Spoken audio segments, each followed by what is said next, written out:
Hi YouTube, it's Marlena from Big City Curvy Girl Thin Wallet, and it's been a while since my last video, and most of that has to do with the fact that I'm still trying to figure out what to do on YouTube. I kind of want to make it complementary to what I do on the blog, and I kind of not used to being in front of the camera. I'm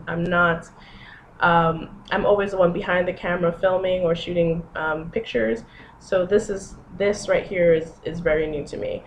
But I have promised myself to do a video a month, and kind of to get me used to being in front of the camera, as well as being used to posting and doing things like this. So this video is really the first in a long series of looking at plus size representation across media. So I will be looking at things from movies, from advertisements to series, as well as any type of blogger representation in terms of, campaigns and such.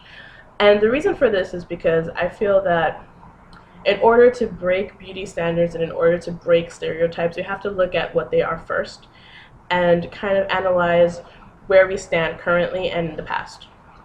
So one of the first things I want to look at for this series is My Mad Fat Diary. For those of you who do not know about My Mad Fat Diary yet, it is a British comedy and drama show that airs on E4 on British television. In terms of everything is in England. Lucky.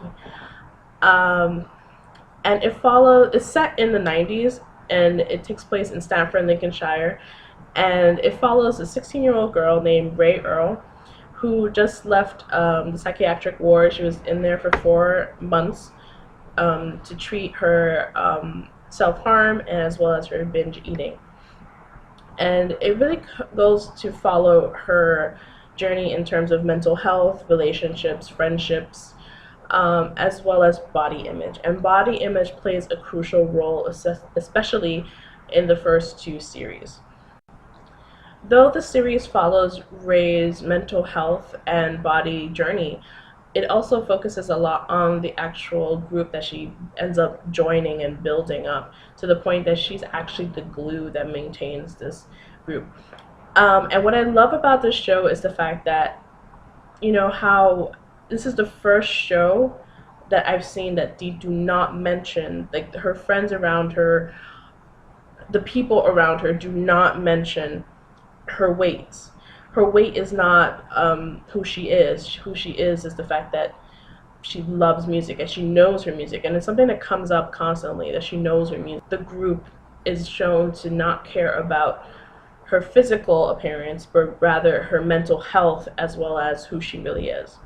And I think the show does a phenomenal job about doing that, as well as it is phenomenal in terms of being set in the 90s, and you actually forget that it's in the 90s. You don't see people with their cell phones, you don't see them texting or anything, but they do take strides to make sure that you remember that this is the 90s through posters, through set design, through, in particular, one scene in which Ray asks her love interest Finn if he has a cell phone, and his response is perfect, which is something I will link to below because I don't want to ruin it.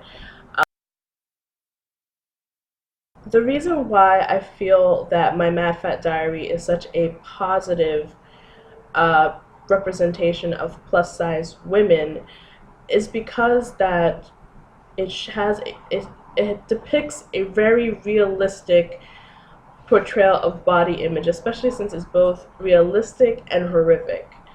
And what I mean by horrific is when you watch this character hate herself so much, and you get to get glimpses of how much she does hate herself, you do kind of question yourself. And I say that mostly because of my experience. This show is the reason why I am currently comfortable enough to be on camera myself. Had it not been for me watching this show, I would not be doing this video right now. I would not even be posting it. I will not have had my name attached to it. Actually, there would have been no blog, period. And The reason I say this is because the entire time I was watching this show, especially series 2, I just wanted to reach into my computer and shake her and say, can you not see that this guy is totally in love with you? Do you not see that these friends love you for who you are and what you are capable of, and they want only the best for you? Do you not see why they're worried about you? That they actually care about you, that you're actually the glue. You were the last member of the group, but they actually want you there. You're not a bother. You're not just there to house an empty space for someone else. And I realized by series 2 that while I'm saying this to this character, I wouldn't ever say it to myself. There were things that I would tell other people, but not to me. And it slowly builds from there, around episode 3 of series 2, in which I kept questioning, why do I care so much for her well-being and not mine? Anyway, and this constant bombardment that is from the outside and gets internalized essentially can end up destroying you. And I think the worst kind of destruction is really one that is self-inflicted. And I speak from experience about this, which will be another post in the future when I can finally talk about it without becoming very emotional. So back to my Mad Fat Diary. There's no bars held back about how negative Ray views herself and how much she hates herself. And in one scene in particular, which is so powerful and had me in tears, she finds a zipper behind her neck. And you see her pull the zipper down. And I won't ruin the rest of the scene for you, but just that one scene, because on her face, they actually pan over to her face while she's pulling the zipper. Her face is just of pure ecstasy and relief that she's finally pulling this thing. And I recommend everyone to watch this video below, which is the link to that scene, which is both heartbreaking and very realistic, because it presents all my biggest hopes and dreams in terms of what I wanted, but it as well as shows how much someone can hate themselves. That said, there's a second scene that kind of propelled me to change my outlook at life. Series 2 ends in a way that is kind of suggesting that it's not happily ever after. That's one thing. That it's not a happily ever after because life is never that clean cut. It's open-ended because you know that she's ready to start new. She has a new outlook in life. She's ready to take things on in a different way. She's still the same Ray, still loves her music, still very stubborn, still has issues relating to her mother, but she's no longer stuck in when I lose weight I will, or I have to compare myself to everyone, especially her best friend Chloe, who is drop dead gorgeous. I think that's something that's essential, that the entire story doesn't focus on just Ray. It focuses on Finn, it focuses on her friends, Chloe in particular, who also suffers from a lot of body image, even though she is very thin and very beautiful, which is something that I think is essential for this show, that you show both opposites of it. You show that there's a plus-size woman who has body image issues, as well as a thin, beautiful, could be a model woman who also has a lot of body image and self-esteem issues, which are actually brought on by her own family, which is an interesting thing to actually include in the show. There have been rumors online that there was going to be an American adaptation to this show. I really don't see the point of having an American adaptation. I feel that the show is perfect the way it is.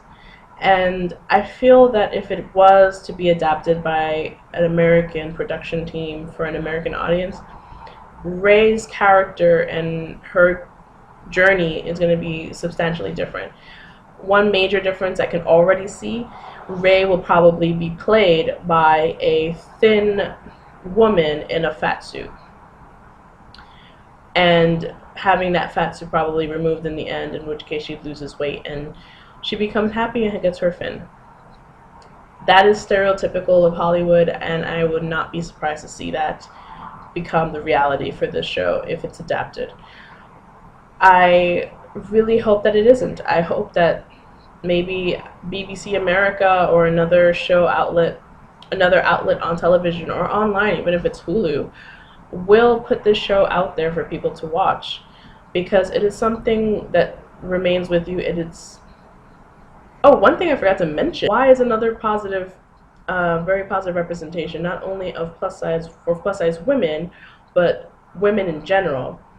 This show does an excellent